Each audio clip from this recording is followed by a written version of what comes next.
제가 말한 이 세 가지의 요건을 갖춘 여성이라면 지금 개선하지 않으면 먼 훗날에 노처녀행 급행열차를 타실 수 있습니다. 대표님, 술자리에서 제일 많이 나오는 얘기 있잖아요. 아니, 왜 저 누나는 예쁜데 왜 아직도 혼자야? 그 말 한번 들어보셨어요?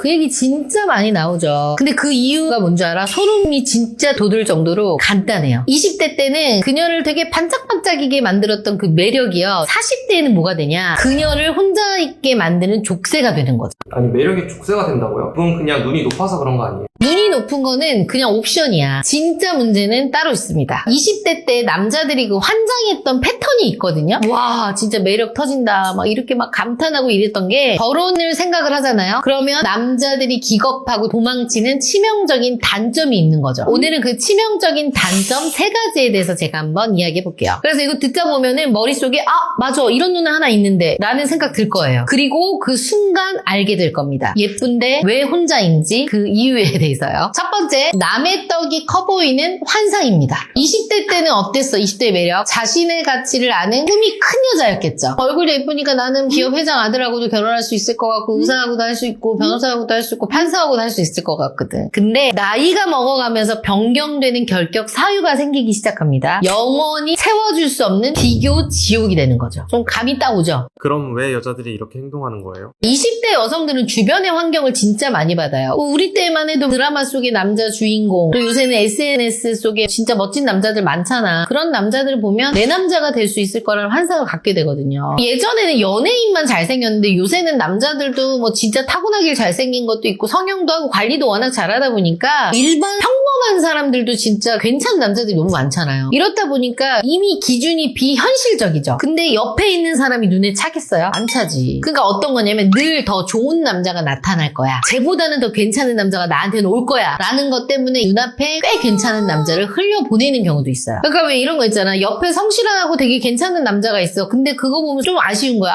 조금만 더 꾸미지. 키가 조금만 더 컸으면. 한 달에 한 100만 원만 좀만 더 벌었으면. 이 기대 때문에 앞에 있는 남자를 보내기도 한단 말이죠. 왜 우리 TV 속에 나오거나 이런 남자들은 어때요? 키도 크고 잘생기고 돈도 잘 벌고 이런 남자들이 있잖아. 근데 거기다 또 열심히도 살잖아. 그러니까 저런 남자가 분명히 있을 거야. 그러다 보니 비교가 더 심해져. 나랑 비슷한 급의 친구라고 생각했던 애가 잘생기고 멋진 부잣집 아들을 만나거나 잘생기고 멋진 전문직의 남자를 만나게 되다 보니 어떻게 생각을 하게 돼요? 나도 저 정도는 만날 수 있는데 라는 생각을 점점점 더 강해지죠. 그래서 남자의 인성이나 가치관보다는 겉으로 보이는 스펙으로 그 사람을 재단하는 거야. 근데 그런 걸 보면 남자들이 속으로 어떤 생각이 들까요? 이 여자 진짜 주제 모르는구나. 객관화 전혀 안 되는구나. 이런 생각을 해, 남자들은. 결혼은 이상형 월드컵이 아니라 뭐예요? 서로의 단점까지 안고 가는 현실인 거잖아. 근데 연애부터 끊임없이 나를 다른 남자랑 비교한다. 그러면 어떨 것 같아요, 압구정 PD는? 내 여친이 다른 남자랑 나를 계속 비교해. 당장 헤어지고 싶어요. 그치. 결혼 후에 내 모습이 그려지죠. 오늘은 친구 남편 차랑 비교하는 거야. 혜정이 남편 차 봤어? 차 바꿨더라, 포르쉐로. 우리도 포르쉐로 언제 바꾸지? 왜 이렇게 비교를 하는 거예요? 짜증나니까. 혜정이 집 갔다 왔는데 이번엔 46평으로 이사했더라, 오빠. 우린 언제 이사해? 해달라는 건 돌려서 말하는 거예요? 돌려서 까는 거죠. 남자는 인생의 동반자를 찾는 건데 자꾸 옆에서 와이프가 이렇게 비교질을 하면 남자들은 어때? 이 여자랑 살기 싫다. 도망가고 싶다. 이 생각을 하게 되는 거죠. 두 번째, 나는 맞고 너는 틀리다. 이기적인 소통 방식입니다. 20대의 매력. 카리나가 나 싫어 오빠. 이렇게 하지 말아줘. 그럼 어때? 참 쟤는 얼굴도 예쁜데 솔직하고 당당해. 그래 안 할게. 이렇게 돼. 근데 나이가 이제 40인 카리나가 그거 하지 마. 기분 나빠. 그럼 이제 어떻게 생각이 들어요? 너나 하지 마. 이렇게 이제 타협이 불가능한 독재자라고 생각이 이제 드는 거야, 남자 입장에서는. 그녀들은 또 왜 그렇게 행동하는 거예요? 자기 감정이 솔직한 게 매력이라고 어릴 때부터 생각을 했잖아. 그걸 못 고치고 계속 그렇게 하는 거지. 내가 화가 났으니까 네가 잘못한 거야. 약간의 공주가도 있을 수 있고요. 그래서 남자가 야, 너 이렇게 하면 안 돼. 너 요즘에 이러면 욕먹어. 이런 얘기하면 뭐라 그래? 너나 잘해. 잔소리하지 마. 이렇게 이제 오해를 하게 되고 또 착각을 하게 되는 거야. 그래서 모든 대화의 결론이 맞춰져 있어. 나는 45세의 카리나니까 무조건 네가 맞춰. 상대방의 논리나 근거는 중요하지 않아. 왜냐? 나는 45살의 카리나니까. 난 원래 이래. 내 감정이 맞아.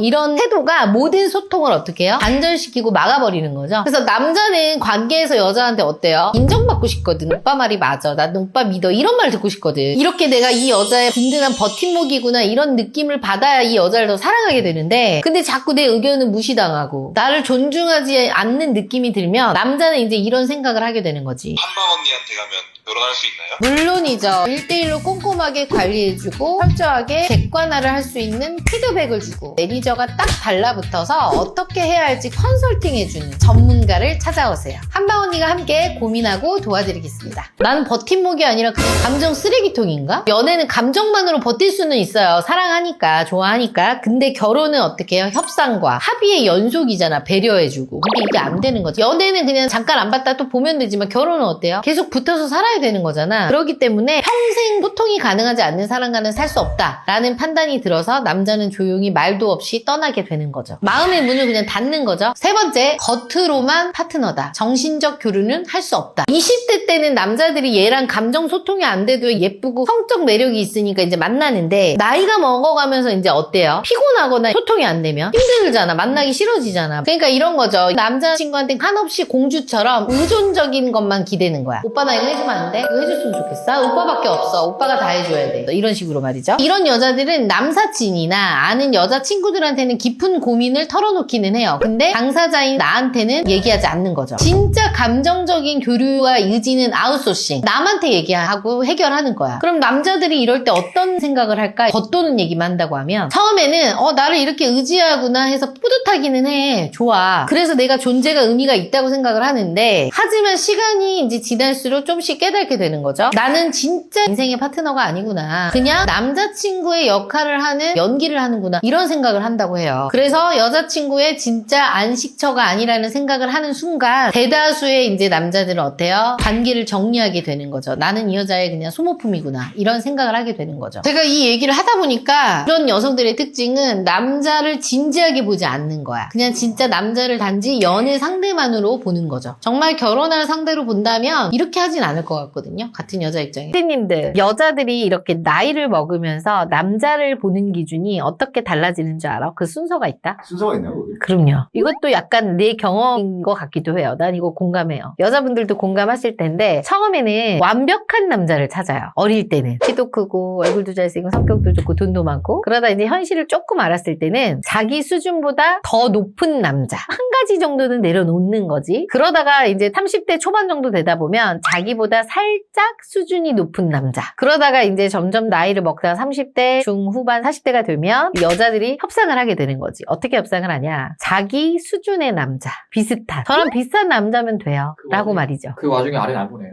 안 보지. 이렇게 바뀌다가 이제 못 만나니까 타임을 놓친 거죠. 그러다 이제 자연적으로 비혼주의가 되는 거지. 강제 비혼주의. 지난번에는 노총각들의 특징에 대해서 알아봤는데요. 오늘은 이렇게 강제 비혼주의가 된 노처녀들의 특징에 대해서 알아볼게요. 첫 번째, 항상 상대를 멀리서 찾는 여자. 이거는 뭐 거리상의 멀리도 있겠지만 주변에 있는 지인들을 상대로 찾는 게 아니라 저 멀리서 더 좋은 이성, 더 좋은 남자가 저기서 올 거라는 희한한 생각들을 하죠. 그러니까 백마탄 왕자를 찾는 여자들이 아직도 은근히 있다는 거야. 아니라고 말은 하지만 회사 다닐 때도 옆에 뭐 동기들이나 또 진짜 괜찮은 남자들이 있는데도 얘네들보다는 더 좋은 남자가 언젠간 반드시 내 앞에 나타날 거라는 정말 이런 희한한 상상과 이런 생각을 하죠. 여자들은. 드라마를 너무 많이 봤어. 실상은 집에서 누워있죠. 실제로 집에만 있는데 어떻게 좋은 남자를 만날 수가 있어요. 어딜 나가야 만나지? 그리고 주변에 이제 좀 백마탄 왕자들을 만난 친구들을 보면서 나도 언젠가는 저런 남자가 올 거라는 그런 희한한 상상을 합니다. 뭐 상상은 자유니까요. 두 번째, 너무 꼼꼼한 돌다리형 혹은 자존감이 낮은 여자입니다. 그러니까 순간의 선택이 평생을 좌우한다라는 이게 너무 강한 거야. 지금 만나고 있는 남자가 진짜 괜찮은데도 나는 더 좋은 남자가 앞으로 올 것 같은 그 희망 때문에 이 남자를 놔두고 더 좋은 남자를 찾는 그런 여자들도 있어요. 한마디로 남의 떡이 더 커 보이는 거죠. 몇 년을 만나봐서 괜찮은 거 아는데도 혹시나 하는 마음에 의심병이죠. 어떻게 보면. 얘가 나한테 숨기고 있는 거 아니야 결혼하려고. 부정적으로 계속 바라보는 거지. 아니 왜 그걸 의심하는 거예요?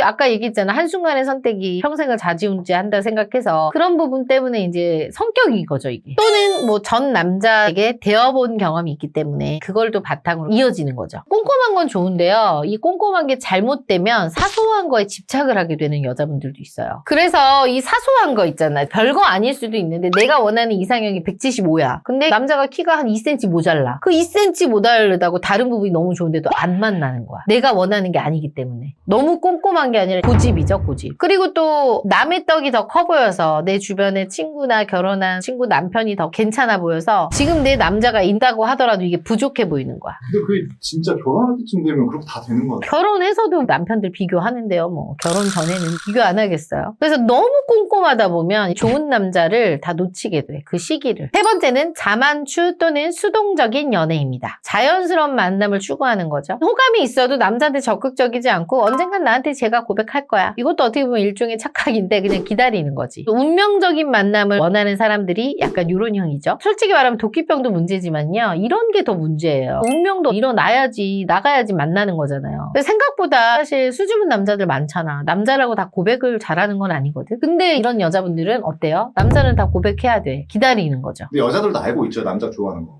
알고 있죠. 바보가 아닌 이상. 근데 눈치가 없는 여자들도 간혹 있기는 해요. 그리고 또 이런 자만추의 또 유형들이 소개시켜준다 그러면 막상 뭐 부끄럽다, 쪽팔리다 뭐 이래서 또 안 나가요. 그러니까 만남도 거부해. 적극적이지도 않아. 기다리는 거야. 그냥 운명만. 이러다 보면 당연히 늦어질 수밖에 없겠죠. 아니 그렇잖아. 여자분들 좋은 가방 사려고 오픈런까지 하잖아요, 우리. 근데 왜 좋은 남자 만나기 위해서는 안 하는 거야? 왜 오기만을 기다리는 거야? 좋은 거를 사려면 가서 기다리면서 평생 같이 갈 동반자인데 나 아플 때 옆에 있어줄 사람인데 왜 그런 남자를 찾기 위해서 적극적으로 안 하는지 모르겠어요. 네 번째입니다. 눈치도 없고 내숭도 없는 여자. 그러니까 남자들이 호탕하다고 생각하는 여자랑 여자들이 호탕하다고 생각하는 호탕함은 좀 다른 것 같아요. 근데 여자들은 남자들이 호탕한 성격을 좋아한다라고 여자들은 착각을 하는 거지. 근데 남자들이 좋아하는 호탕함은 뭐야? 털털한 거. 근데 그게 이쁘면서 털털한 거잖아. 결국은 얼굴이에요. 얼굴이지. 얼굴 아니야? 얼굴도 좀 한몫하잖아. 근데 얼굴도 막 못생기고 남자 같으면서 호탕해봐. 그럼 그게 호탕함으로 받아들여져요? 얼굴함과 남자답다. 이렇게 생각을 하잖아요. 호탕함을 잘 구분을 해야 될 것 같아요. 그런 여성분들도 그런 여자들 보면서 진짜 여식 같은 년 막 이런 얘기 하거든? 싫어하긴 하는데 여자는 제가 봤을 때 약간의 내숭은 좀 있어야 된다고 생각해. 그런 말 있잖아. 여우하고는 살아도 곰하고는 못 산다고. 약간의 여우 같은 면은 좀 있는 게 필요해. 나쁜 식으로 여우 말고 센스 있는 여우. 사람들이 대표님 보면 약간 호탕하실 것 같다고 생각하는데 대표님 내숭 떨 때 있었나요? 내숭을 떠는데 내숭인 것처럼 안 하는 거죠. 제가 아는 분이 일례로 여자분이 성격이 너무 호탕한데 막 처음 만남에 여자가 입을 막 이렇게 벌리고 다리를 막 이렇게 벌리고 차 안에서 잔 거야. 남자 차 안에서. 그러니까 이제 남자가 깨요. 좀 내숭 떨었으면 좋겠어요. 약간 이런. 그래서 그게 호탕한 게 아니라는 거야. 기본 A인 거죠. 처음 만나서. 그리고 너무 과한 것도 좀 문제지만 적당히 좀 나를 좀 숨기는 것도 그러면서 궁금증을 유발하는 것도 상대에 대한 배려예요. 처음에 만날 때 이 사람이 궁금해야 그렇지. 좀 그 신비감도 그렇지. 매력이 있어요. 너무 호탕하면 여자로 안 느껴지니까 남자분들도 이거 공감하실 거예요. 핵공감. 다섯 번째입니다. 나 정도면이라는 착각. 30대 여성들은 이런 생각할 거야. 20대를 보면서 내가 쟤네들보다 능력은 좋지. 좀 나이는 있어도. 이런 생각할 거고 또 40대 언니를 보면서 한편으로 내가 저 언니들보단 낫지. 젊으니까. 아직 난 살아있어. 라고 생각을 하는데 나 정도면이라는 착각을 하시는 여성분들이 의외로 많이 있어요. 자꾸 멋진 골드미스라고 생각해. 자기네들이. 막 내가 결혼을 안 한 손혜진이야. 전지현이야. 그런 멋진 여자인 줄 알고 또 그런 멋진 남자를 찾는 여성분들도 간혹 있기는 해요. 근데 멋졌으면 이미 결혼을 하고 남았겠죠. 그러니까 오셔가지고 뭐 저 연하 해주세요. 한예슬도 연하 만나잖아요. 그럼 내가 뭐라 그래? 넌 한예슬이 아니잖아 라고 얘기를 하거든요. 제가 2018년도에 회사 운영하면서 진짜 힘들었어요. 어떤 말을 여자들이 제일 많이 했냐면 그때 당시에 손혜진 씨가 나왔던 밥 잘 사주는 예쁜 누나라는 드라마 정혜인 씨랑 했던 거. 그때 그 여자분들이 오셔서 그 얘기를 그렇게 많이 했어요. 나 밥 잘 사줄 수 있다. 그래서 내가 뭐라 그랬냐. 그래 밥은 잘 사줄 수 있지만 예쁜 누나는 아니잖니? 이 말을 진짜 많이 했던 것 같아. 밥을 잘 사주려면 돈은 있어야 되잖아. 돈이 있으면서 예쁜 여자인데 돈이 있으면서 예쁜 여자가 많을까? 안 남아있죠. 나도 품절됐잖아요. 그래서 이분들은 현실에 대한 인식을 아직도 잘 못하는 것 같아. 왜냐면 주변에서 이런 분들에 대해서 팩폭을 하는 분들이 또 없을 수 있어요. 여섯 번째입니다. 이상형이 없는 여자예요. 이런 분들의 특징을 보면은 거의 연애 경험이 없는 여자분들, 못소린 여성분들이 많아요. 어떤 분을 원하세요? 그냥 그런 거 없어요. 직업도 적당히, 나이도 적당히. 그러니까 적당히 얼마요? 잘 모르겠어요. 진짜 실제로 이런 분이 있어요. 근데 물어봤어. 연애 경험 없는 건가요? 없대. 그러니까 그 기준이 아직 없는 거야. 그러니까 예를 들어서 잘난 남자도 만나보고 못난 남자도 만나보고 좀 나쁜 남자도 만나봐야 내가 어느 선을 만나야 되는지에 대한 확고한 이상형이 있는데 그게 없다 보니까 모르는 거야. 그러니까 이런 분들은 보면 결혼에 대한 열의도 없어. 그냥 될 대로 되라. 되면 되고 안 되면 말고 이런 식의 마인드가 은근히 있으시죠. 실제로 회원 중에 그런 분이 많아요. 있어요. 저희 회원 중에. 그렇게 해서 잘 모르겠어요 라고 하다가 결국에 뭘 보는 줄 알아? 잘생긴 남자. 개설 되는 거야. 이렇게. 이런 분들이 있어요. 은근히. 남자 얼굴 따지다가. 근데 이런 분 같은 경우는 또 소개해주면 만나는 사람마다 다 싫대. 그냥 아니래. 느낌이 없대 별로. 아니 그러면은 뭐 나이 뭐 30 몇 살 먹고 40살 다 돼가지고 느낌이 있겠어 얼마나. 그래서 계속 까는 거야. 눈 높은 거 아니에요? 눈이 높은 거죠. 그러다가 계속해서 그냥 시간만 지내다가 1년, 2년 있다가 그냥 되시는 분들도 있어요. 이렇게. 그러니까 눈이 높기도 하지만 줏대가 없어. 확고한 뭔가 자신의 이상형이 없는 거야. 그래서 그 사람은 저는 평범한 남자 원해요 라고 하지만 그 평범한 기준이 본인들은 평범하다고 생각하지만 제가 봤을 때 평범하지 않아요. 높아요. 그렇기 때문에 못 찾는 거죠. 항상 영상에서도 말하지만 여자의 무기는 나이다 라는 말을 해요. 여자분들은 이 말을 하면 짜증나라고 하시는 분들도 있지만 사실이에요. 어쩔 수가 없어요. 인정을 해야 되고 나이가 먹으면 선택권이 없어요. 내가 한 살이라도 더 어리고 예쁠 때 그나마 내가 선택권이 있을 때 남자를 선택하는 거랑 선택권이 없을 때 선택을 당해야 되는 입장은 너무 다르기 때문에 난 이왕이면 내 반평생을 살 내 짝을 찾는 거잖아요. 나는 내가 선택해서 갈 것 같아요. 그래서 정말 비혼을 끝까지 꿈꾸는 분이 아니시라면 하루라도 빨리 움직이셔서 좋은 남자를 찾는 게 좋으실 것 같습니다.